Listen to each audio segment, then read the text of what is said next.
শনিবার ভারী বৃষ্টিপাতের ফলে শিলচর শহরের ব্যস্ততম মেডিকেল রোড হচ্ছে ন্যাশনাল হাইওয়ে পয়েন্ট। সেই পয়েন্টে জলমগ্ন এবং Sonai road point, national highway Chittaranjan lane, link road সহ শিলচর শহরের বিভিন্ন এলাকা কৃত্রিম বন্যায় প্লাবিত। প্রাণের ঝুঁকি নিয়ে যাতায়াত করতে হচ্ছে যাত্রীবাহী গাড়ি সহ পথচারীদের। জল যাওয়ার রাস্তা না থাকার কারণে বৃষ্টির জল রাস্তার উপরে উঠে যায়, তার কারণে চলাফেরা করতে অনেক অসুবিধার সম্মুখীন হতে হচ্ছে স্কুল কলেজের ছাত্রছাত্রী সহ স্থানীয়দের। রাস্তার উপরে জল থাকার কারণে ট্রাফিক সমস্যার সম্মুখীন হতে হচ্ছে স্থানীয় সহ যাত্রীবাহী গাড়ি চালকদের। লঙ্গাই খাল ও রাঙ্কির খাল আবর্জনায় ভরে থাকার কারণে জল যাওয়ার রাস্তা না পেয়ে সব জল রাস্তার উপর উঠে যায়, তার কারণে দুর্ভোগ পোহাতে হয় স্থানীয় জনগণ সহ গাড়ি চালকদের।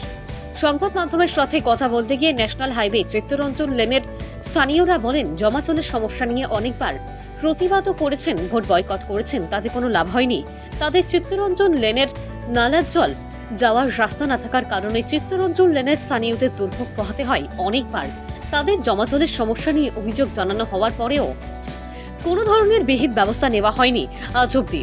ভোট আসলে নেতামন্ত্রীদের দেখা যায়, ভোট যাওয়ার পর আর তাদের দেখা পাওয়া অসম্ভব বলে জানান চিত্তরঞ্জন লেনের বাসিন্দারা।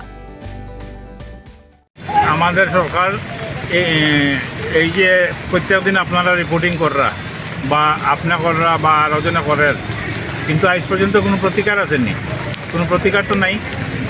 সরকার তো যেরম আছে ওরমও আছে, আজ কর্ম কাল কর্ম পরশু কর্ম।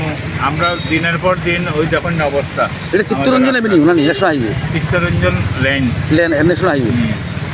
মানে ন্যাশনাল রোড না, আপনারা প্রতিবাদ করছেন, প্রতিবাদ করার পরেও এইগুলা কোনো কিছু কাজ হয়েছে না? আজ কিছু হয়েছে নি, আপনি নিজে দেখলেন না। আমার দিকে তো লাভ নাই না। আমরা তো জলটা সরে গেলেও আমরা কোনো প্রবলেম নাই, বুঝছেন না। কিন্তু আজ পর্যন্ত জলের কোনো সমাধান হয়েছে?